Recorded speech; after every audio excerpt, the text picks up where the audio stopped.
প্রিয় শিক্ষার্থীরা, তোমাদের ভৌতবিজ্ঞানের পঞ্চম অধ্যায় শক্তির ক্রিয়া, কার্যক্ষমতা ও শক্তি এটা নিশ্চয়ই শেষ করে ফেলেছ।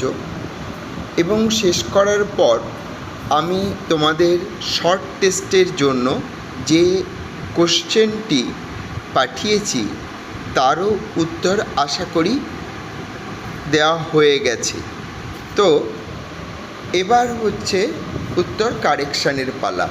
সেই কারেকশানের জন্য আমি তোমাদেরকে এই উত্তরপত্র পাঠিয়ে দিচ্ছি। তোমরা কোশ্চেনটি ভালো করে দেখে তার উত্তরগুলি যাচাই করে নেবে এবং কত পেলে সেটা নিজেই হিসাব করে বুঝে নেবে যে তুমি অধ্যায় সম্পর্কে কতটা ধারণা অর্জন করতে পেরেছ।